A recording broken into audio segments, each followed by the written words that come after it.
ইসলাম শিখিয়েছে শেষ নিঃশ্বাস পর্যন্ত তোমাকে লড়ে যেতে হবে। এই পৃথিবীতে কেউ কাউকে জায়গা করে দেয় না, জায়গা করে নিতে হয়। এই পৃথিবীটা, the life is not a bed of roses, এটা ফুল বিছানো কোনো ফুল সজ্জা নয়, এটা কণ্টকাকীর্ণ। কেউ আপনার স্পেস করে দিবে না, কেউ আপনাকে সুযোগ করে দিবে না, কেউ আপনার জায়গা করে দিবে না, বরং আপনি জায়গা করে নিলে টাইনা নিচে নামাবে। কথা বলেন। এজন্য কখনো অলসতাকে স্থান দেয়া যাবে। রসুল বাত্তালি দুক্কানু শয়তান, অলস মস্তিষ্ক শয়তানের আড্ডা। অলস যদি কেউ থাকে এটারে টেনে বেঁধে কাজে নামাবেন, পারা যাবে? আমরা আমাদের সমতল ভূমিতে চাষ করতে চাই না। মালয়েশিয়াতে একটা এলাকা আছে ক্যামেরুন হাইল্যান্ড, ওরা পাহাড়ের মধ্যে চাষাবাদ করে গোটা মালয়েশিয়ার খাদ্যদ্রব্যের অভাবকে মুক্ত করে দিয়েছে। পাহাড়ের মধ্যে ওখানে ফুলের বাগান, ক্যামেরুন হাইল্যান্ড প্রায় ৬,০০০ ফিট উঁচু, প্রচন্ড ঠান্ডা।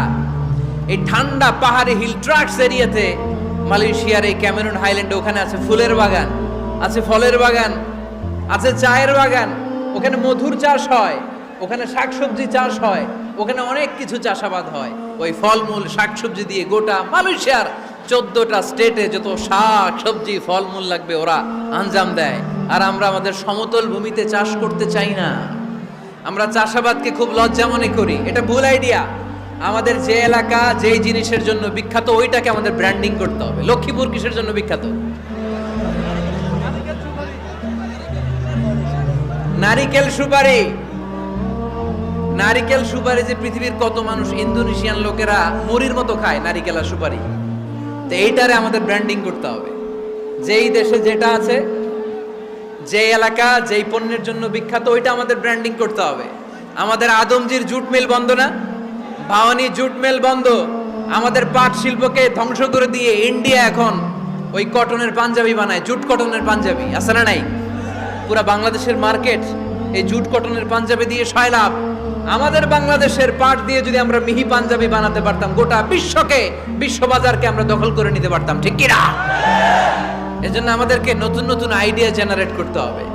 চাকরির পিছনে বসে থাকলে চলবে না।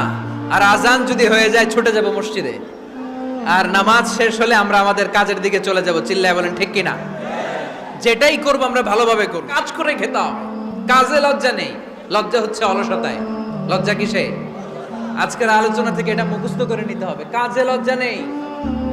লক্ষ্মীপুরের ইয়াংস্টারেরা শ্রমে লজ্জা নেই, পরিশ্রমে লজ্জা নেই, লজ্জা অলসতায়।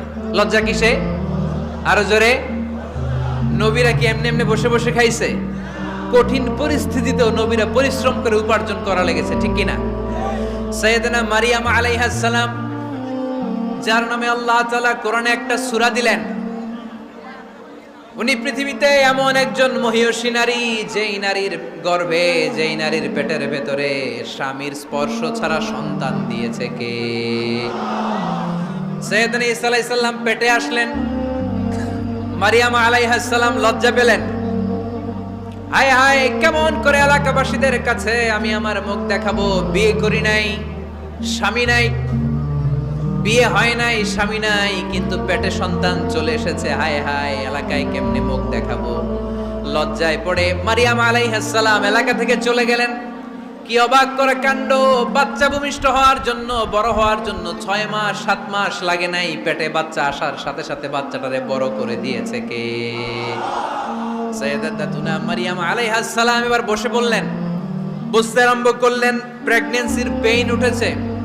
হঠাৎ করে পেট থেকে বাচ্চা ভূমিষ্ঠ হয়ে যাওয়ার পরে উনি কাঁপতে আরম্ভ করলেন। ক্ষুধার চোটে, খাবার কিছু নাই, সামনে ঝর্ণা, উপরে একটা খেজুর গাছ। সাইয়েদনা ঈসা আলাইহিস সালামকে কোলে নিয়ে মারিয়াম আলাইহিস সালাম মনে মনে ভাবে, হায় রে, কেউ যদি একটু খেজুর পেড়ে দিত, এই ক্ষুধার মুহূর্তে আমি খেজুর খেয়ে পেটের ক্ষুধা নিবারণ করতাম। রব্বুল আলামিন মারিয়ামকে উদ্দেশ্য করে আয়াত নাজিল করে দিলেন, ওয়া হুজ্জি ইলাইকি বিজিযইন নাখলাতি তুসাকিত আলাইকি রতাবান জানিয়া। কোরআন সাক্ষী, হুজ্জি ইলাইকি বিজিযইন নাখলা, এর মানে হচ্ছে মারিয়াম কেউ পেড়ে দিবে না, একটু কষ্ট করে হাতটা উঁচু করে খেজুরের ডালা ধরে ঝাঁকুনি মারো, টস টসে কাঁচা পাকা খেজুর নিচের দিকে পড়বে, তারপর তুমি তুলে খাবে। সুবহানাল্লাহ পড়েন। আল্লাহ চাইলে অটোমেটিক্যালি কারামাত হিসেবে খেজুরগুলো নিচে ফেলতে পারতেন না? কথা কোন? খেজুরগুলো অটোমেটিক্যালি নিচের দিকে পড়ছে? পড়ে নাই। আল্লাহ শিক্ষা দিয়েছে, যেই পরিস্থিতিতে থাকো না কেন তোমাকে শ্রম ব্যয় করে কষ্ট করে তোমার উপার্জন করতে হবে, রিজিকের বন্দোবস্ত করতে হবে। চিল্লায় বলেন ঠিক কিনা? ইসলাম আমাদেরকে এটাই শিখিয়েছে, কাজে লজ্জা নাই।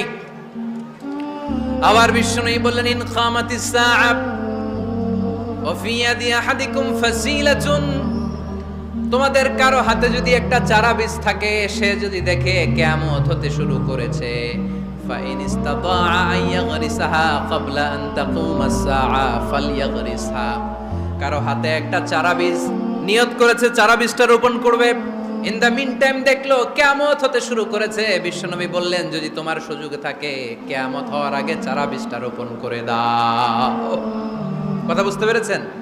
আপনার হাতে একটা চারা বীজ, আপনি প্ল্যান করেছেন এই চারা বীজটা রোপণ করবেন, ইন দ্য মিন টাইম দেখলেন কি হওয়া শুরু হয়েছে, ইদা জুলজিলাতিল আরদু জিলজালাহা, দ্য বিগেস্ট আর্থকোয়েক, ভূমিকম্প শুরু হয়েছে, কিয়ামত হয়ে যাবে।